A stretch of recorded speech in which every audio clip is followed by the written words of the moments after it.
Hello friends, आज हम पढ़ेंगे फ्रेस्नेल क्लास में diffraction pattern due to a rectangle slit. यानी कि कोई एक रेक्टेंगल स्लिट यानी कोई छिद्र है वो ठीक इस प्रकार होगा। यानी कि ठीक इस प्रकार आप ये देख पा रहे हैं, ये एक रेक्टेंगल स्लिट है यानी कि एक रेक्टेंगल छेद है जिसके कारण डायफ्रैक्शन पैटर्न क्या होगा ये हम लोग निकालेंगे आज। और इसके लिए मैंने एक डायग्राम ड्रॉ किया है। यूजुअली हम हमेशा हर लेक्चर में हम इसको ड्रॉ करते हैं, जिसमें एस आपका है वो सोर्स है और W और W डैश है वो आपका वेव फ्रंट है।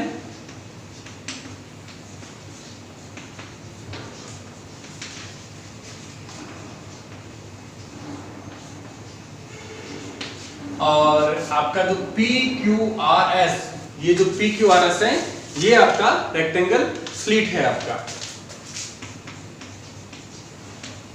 ये है रेक्टेंगल स्लिट है।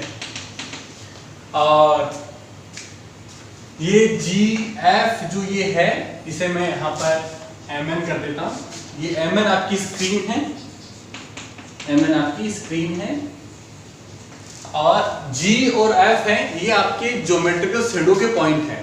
यानी कि अगर हम किसी भी रेक्टेंगल स्लिट से, यानी कि अगर मैं यहां पर इसे डेमोंस्ट्रेट करना चाहूंगा तो इस रेक्टेंगल स्लिट से जो अगर कोई भी सोर्स है उससे जो आएगा वो यहां टकराएगा एक तो, और एक यहां टकराएगा। आपको ये जो दो पॉइंट दिख रहे हैं, जो पॉइंट फोल्ड हो रहे हैं यहां पर, ये दोनों पॉइंट हैं वो यहां पर A और B से दर्शाए गए हैं। और G और F वो पॉइंट होंगे जिनके अंदर तो क्या होगा, इस स्लिट से निकलने वाली लाइट यानी कि चमक होगी। और F के नीचे और G के ऊपर यहां पर क्या होगी, यहां पर कोई भी लाइट नहीं होनी चाहिए ज्योमेट्रिकल शैडो के अनुसार। लेकिन हम पढ़ेंगे अब डायफ्रैक्शन यहां पर। तो इसमें दो टाइप की स्लिट हो सकती है। जो हमने रेक्टेंगल स्लिट मानी है अभी, ये दो टाइप की हो सकती है। ये बड़ी भी हो सकती है और ये नैरो मतलब छोटी भी हो सकती है। तो हम पहला केस लेते हैं, कोई बड़ी स्लिट है हमारे पास, यानी कि चौड़ी कोई रेक्टेंगल स्लिट यानी कि चौड़ा कोई रेक्टेंगल छिद्र है। तो मैं लेता हूं यहां पे नंबर 1 लेता हूं।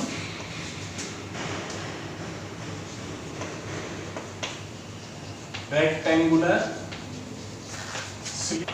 वाइड, मैंने कोई भी वाइड स्लिट ली यानी कि बड़ी चौड़ी स्लिट ली है मैंने कोई, तो डायफ्रैक्शन पैटर्न कैसा होगा। तो मान लिया कि मैं इस P पॉइंट पर डायफ्रैक्शन पैटर्न निकालना चाहता हूं, जो कि यहां सोर्स से सीधा O से होता हुआ P तक स्क्रीन पर पहुंच रहा है। यानी कि मैं निकालूंगा नंबर 1 में निकालना चाहता हूं, ये निकालना चाहता हूं इंटेंसिटी एट पॉइंट P। मैं P पॉइंट पे इंटेंसिटी निकालना चाहता हूं, जिसके लिए पोल क्या होगा, इसके लिए पोल O होगा। तो इस O पॉइंट से आप अगर ऊपर की ओर देखेंगे अगर, तो क्या होगा, OW जो है वो अलग वेव फ्रंट हो जाएगा और OW डैश होगा वो क्या होगा, अलग वेव फ्रंट हो जाएगा। मान लिया कि O और जो W है इस वेव फ्रंट के कारण भी क्या होगा, यहां पर इंटेंसिटी आएगी P पॉइंट पर, और O और W डैश इस वेव फ्रंट के कारण भी क्या होगा, वहां पर इंटेंसिटी आएगी। लेकिन B और W डैश जो है, यानी कि O W डैश का जो पार्ट है B W डैश, वो क्या हो जाएगा, ब्लॉक हो जाएगा। क्योंकि मान लिया इस स्लिट में हम अगर फिर से देखें हम अगर, तो क्या होगा इस स्लिट में, यहां पर इसके नीचे का जो वेव फ्रंट है, यानी इसके ऊपर का और इसके नीचे का जो वेव फ्रंट है, यहां पर देखिए ये इस पॉइंट B से नीचे का वेव फ्रंट है B W डैश, वो नेगलेक्ट हो जाएगा। तो इसके वो क्या हो जाएगा, इस एरिया में ब्लॉक हो जाएगा, और ऊपर वाला इस एरिया में ब्लॉक हो जाएगा, ऊपर वाला यहां पर। यानी कि बचेगा क्या, केवल O A वेव फ्रंट बचेगा और O और B वेव फ्रंट बचेगा। और इन वेव फ्रंटों को हम फ्रेस्नेल हाफ पीरियड जोन्स में डिवाइड करेंगे। यानी कि OA को फ्रेस्नेल हाफ पीरियड जोन में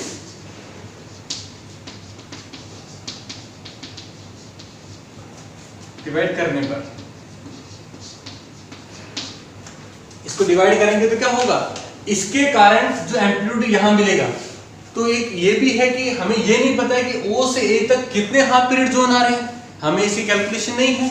मान लिया इसके अंदर कोई भी n हाफ पीरियड जोन आ रहे हैं, मतलब कितने भी हाफ पीरियड, बहुत large number of half period zone से आ रहे हैं, तो यहाँ पर AO में जो आएंगे वो क्या होगा, उनका एम्पलीट्यूड क्या होगा, E0 बराबर E01 minus E02 plus E03 minus E04 and so on. मान लिया कितने भी आ रहे हो चाहे, हमें इसकी कैलकुलेशन नहीं है। तो और इसका जो परिणाम, यानी कि अगर ये En तक जा रहा है, यानी कि ये जा रहा है -1n e की पावर 0n, यहां तक अगर ये जा रहा है अगर, तो इसका रिजल्टेंट क्या होगा, जो हमने पहले भी कई लेक्चर्स में निकाला है, इसका जो रिजल्टेंट हम निकालते हैं वो लगभग बराबर आता है E01/2 के। ये हमने ऑलरेडी कई लेक्चर्स में निकाला है, जब हम पिछले लेक्चर्स में इसका पूरा कैलकुलेशन किया भी है। यानी कि ये किसकी वजह से हुआ, ये तो हुआ AO की वजह से। सिमिलरली OB की वजह से भी क्या होगा, OB की वजह से भी क्या होगा, यही इसमें भी ना जाने कितने हाफ पीरियड जोन्स आ रहे हैं, तो उनको हम लिखेंगे सिमिलरली इसी प्रकार लिखेंगे। यानी कि E0 ये किसके लिए है, OB के लिए, ये किसके लिए है, OB के लिए है। तो वहां पर होगा E01 minus E02 plus E03 minus E04 and so on.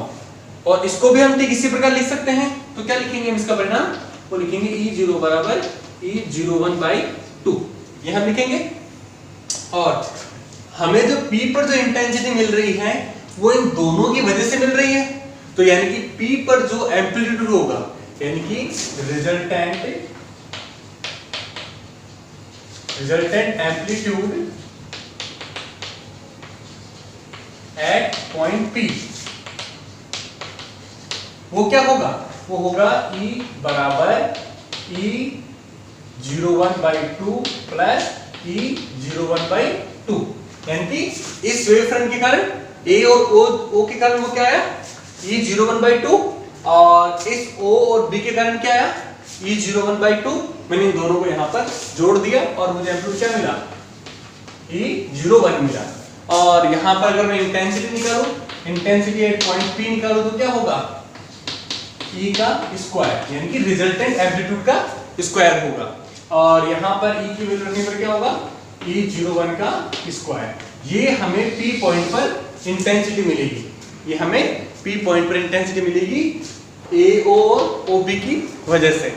अब हम इंटेंसिटी निकालेंगे P1 पॉइंट के ऊपर, जो कि इस स्क्रीन में P पॉइंट के अलावा कहीं पर भी हो सकता है। तो P1 पॉइंट पर जब हम इंटेंसिटी निकालेंगे, और वो किसके लिए निकाल रहे हैं, कोई भी वाइड स्लिट के लिए, मतलब कोई भी चौड़ी स्लिट के लिए, यानी कि इंटेंसिटी एट पॉइंट P1। तो हम लोग एक चीज बहुत ही बेटर तरीके से अंडरस्टैंड करेंगे कि हम अगर P पॉइंट पर इंटेंसिटी निकाल रहे हैं और वो भी किसी वाइड स्लिट के लिए निकाल रहे हैं, तो हम लोग ये एक्सपीरियंस करेंगे कि हम अगर इस हमारी रेक्टेंगल स्लिट को हम अगर थोड़ा गौर से देखें हम अगर, तो हम महसूस करेंगे कि ये जो ऊपर वाला जो पोर्शन है, यानी कि ये जो ऊपर वाला जो पोर्शन है, ये एक स्ट्रेट एज की तरह वर्क करता है, और नीचे वाला पोर्शन भी क्या करता है, एक स्ट्रेट एज की तरह वर्क करता है। और diffraction due to straight edge के लिए मैंने पिछले लेक्चर में आपको बहुत डीपली अंडरस्टैंड करवाया था कि उसका परिणाम हम 1 by 1 कैसे निकालते हैं। तो यानी कि P1 पॉइंट पर इंटेंसिटी निकालने के लिए हम एज्यूम कर सकते हैं कि जो ये ऊपर वाला पोर्शन है, ये तो PQ जो ऊपर वाला पोर्शन इसमें दिखाई दे रहा है आपको, ये जो पोर्शन है, ये वाला भी क्या है, ये भी एक स्ट्रेट एज है। और उस स्ट्रेट एज के लिए जो ग्राफ होगा वो इस प्रकार होगा। और नीचे वाला भी क्या है, नीचे वाला भी एक स्ट्रेट एज की तरह वर्क करेगा, और उसके लिए ग्राफ इस प्रकार होगा। और हम अगर दोनों को कंप्लीटली अगर हम उसका डिफ्रैक्शन पैटर्न हम अगर इस स्क्रीन पर देखना चाहते हैं अगर, तो वो जो डायफ्रैक्शन पैटर्न होगा वो ठीक इस प्रकार होगा। यानी कि ऊपर वाले के स्ट्रेट एज के कारण डायफ्रैक्शन पैटर्न और नीचे वाले स्ट्रेट एज के कारण डायफ्रैक्शन पैटर्न को मैंने दोनों को जोड़ दिया है, दोनों पैटर्न्स को मैंने, उससे मुझे जो रिजल्ट मिला है वो मिला है कि वो जो स्क्रीन पर किसी भी पी पॉइंट पर या किसी भी इवन किसी पॉइंट के ऊपर जो डायफ्रैक्शन पैटर्न मिलेगा वहां फ्रिंज कैसी होगी या फिर उसमें कितनी इंटेंसिटी होगी, वो इस डायग्राम से हम लोग अंडरस्टैंड कर सकते हैं। नेक्स्ट हम जो पढ़ेंगे वो पढ़ेंगे कि हमने जो स्लिट है वो वाइड नहीं लेकर के नैरो स्लिट ले ली है हमने, यानी कि बहुत ही पतली या छोटी स्लिट ले ली है, मतलब कि बहुत ही जो अपन ने इतना बड़ा जो स्लिट लिया था इसकी जगह हमने बहुत ही इसे छोटा कर दिया है, इसे हमने छोटा कर दिया है। In case of narrow slit हम लोग ये मानते हैं कि इस नैरो स्लिट में किसी भी पी पॉइंट पर इंटेंसिटी क्या होगी, यानी कि सबसे फर्स्ट वर्क करना रहेगा to find out the intensity at P due to narrow slit, यानी कि हम लोग फाइंड करेंगे यहाँ पर तो नंबर ए क्या रहेगा हमारा, इंटेंसिटी एट पॉइंट पी। हम पी पॉइंट पर इंटेंसिटी निकाल रहे हैं अगर, तो हमें जो भी ये जो वेव फ्रंट इसके अंदर से निकल रहा है, जो कि ए और ओ बी निकल रहा है, इसमें से कितने वेव फ्रंट निकल रहे हैं। मान लिया कि जो ए ओ में से एक हाफ पीरियड जोन निकल रहा है और ओ बी से भी क्या निकल रहा है, एक हाफ पीरियड जोन निकल रहा है, यानी कि हमने क्या बोला कि A O allow only one half period zone. ये क्या कर रहा है, एक हाफ पीरियड जोन को अलाउ कर रहा है, और ये भी क्या कर रहा है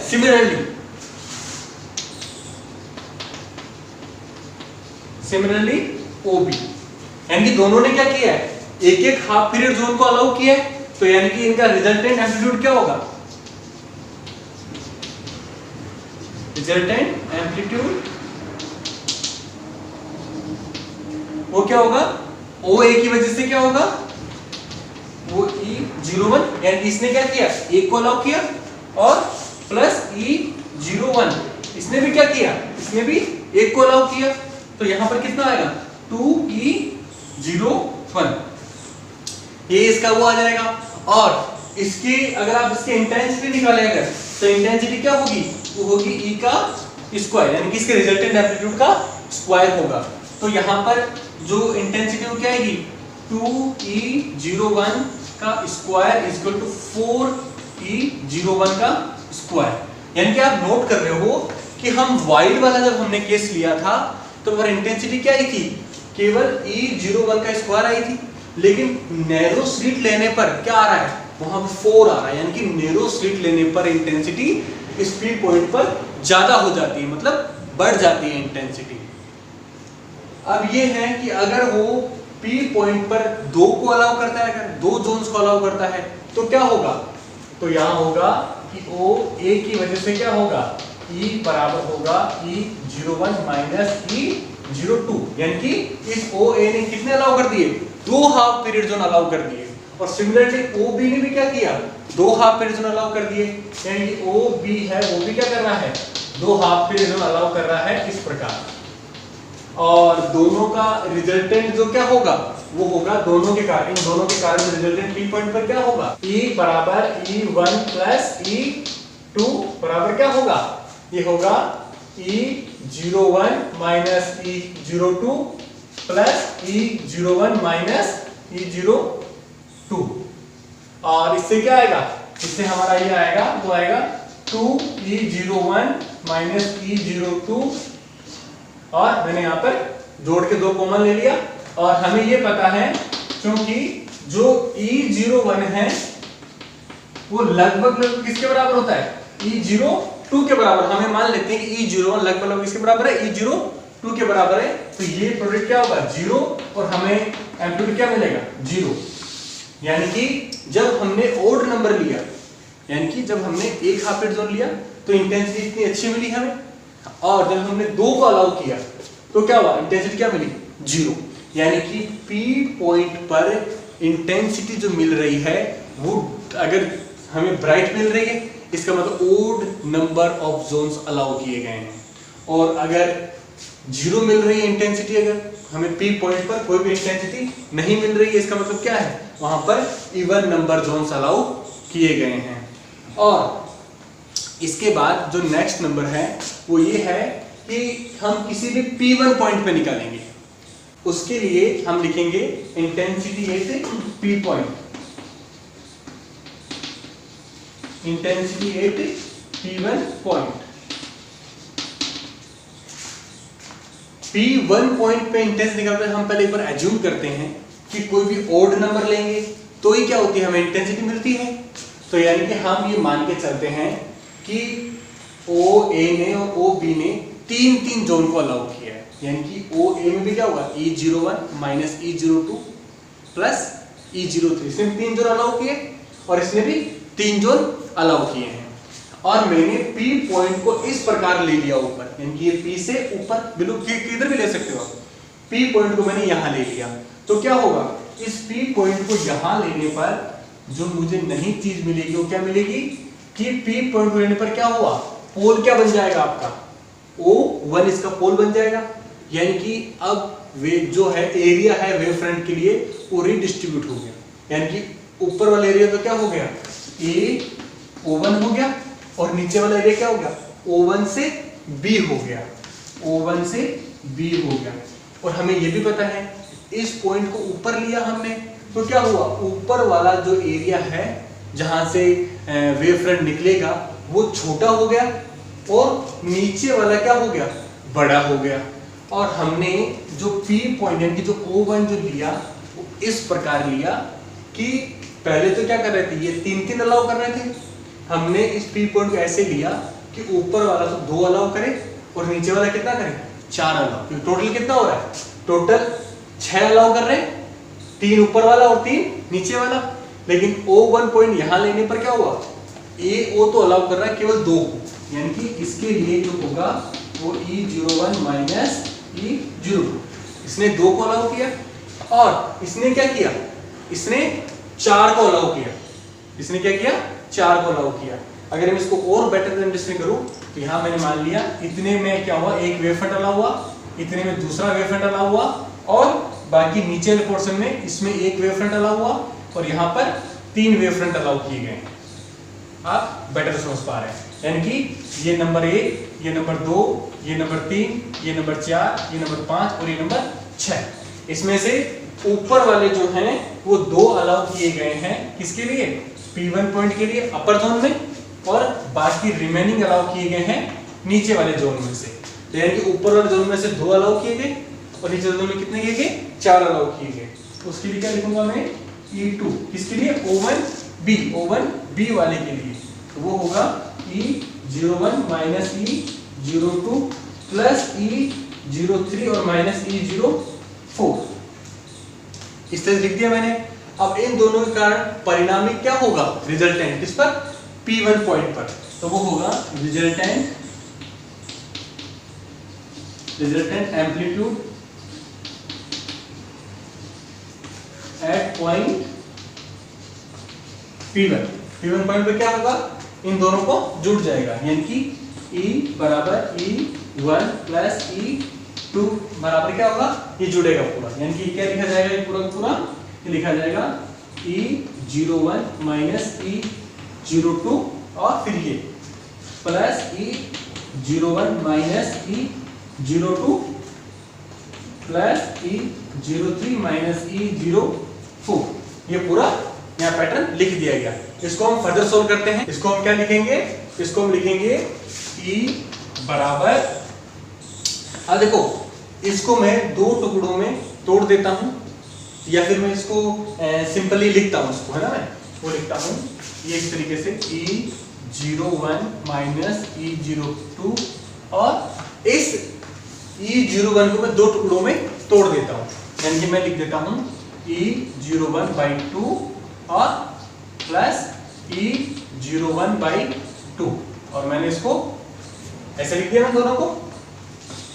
और ये पोर्शन है वो ऐसा कैसा रख दिया मैंने -E02 और फिर मैंने E03 को भी क्या किया, दो टुकड़ों में तोड़ दिया, यानी कि मैंने तोड़ दिया +E03/2 plus E03/2 minus E04।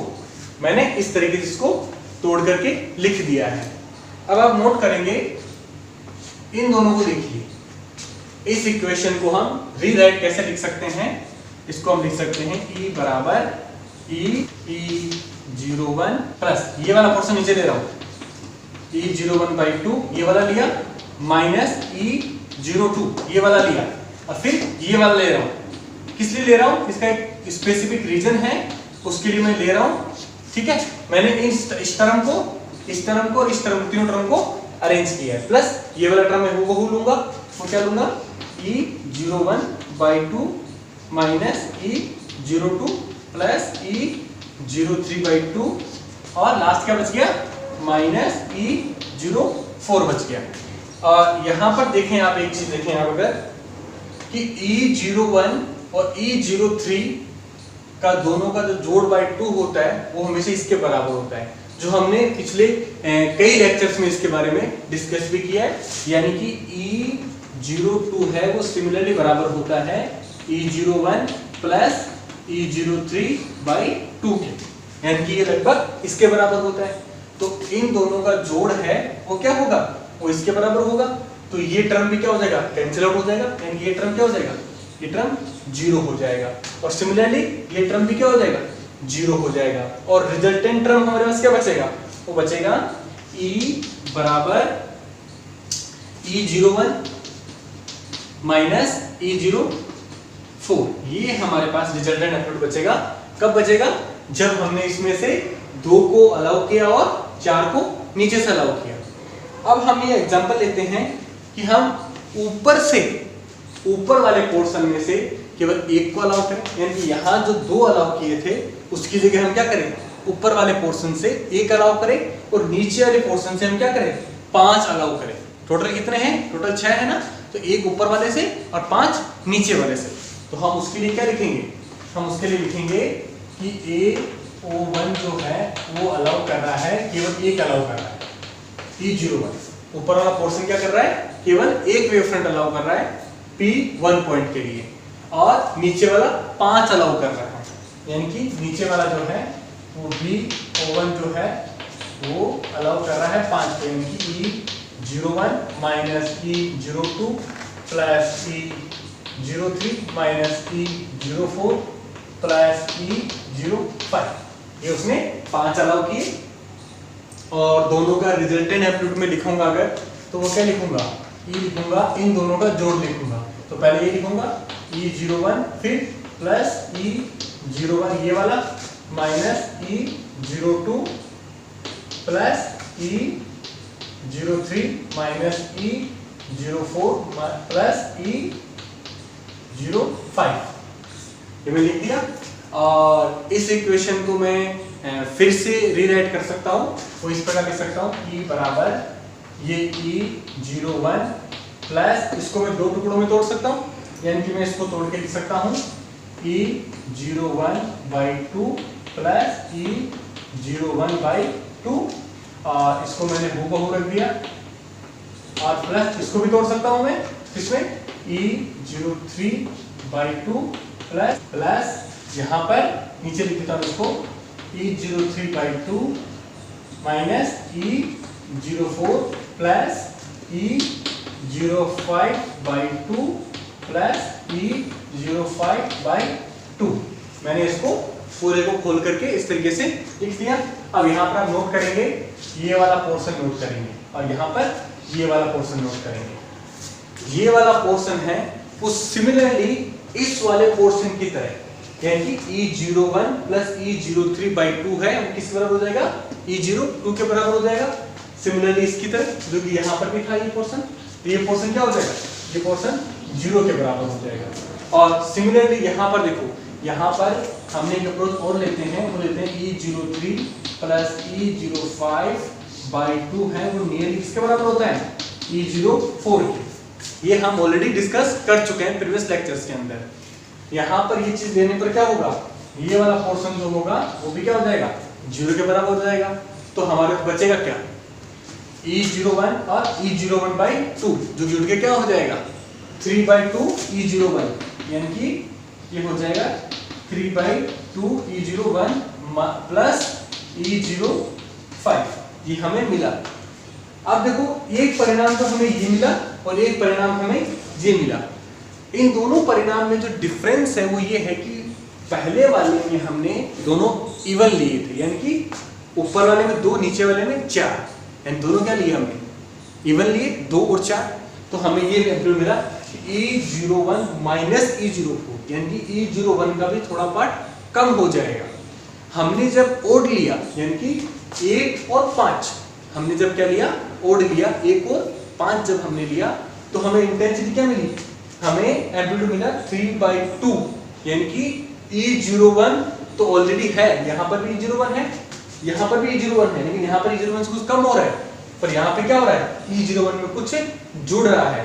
तो ये है वो है मैक्सिमम एम्पलीट्यूड। ये क्या है आपका, ये है मैक्सिमम एम्पलीट्यूड, यानी कि मैक्सिमम एम्पलीट्यूड। और ये आपका क्या है, ये आपका मिनिमम एम्पलीट्यूड है।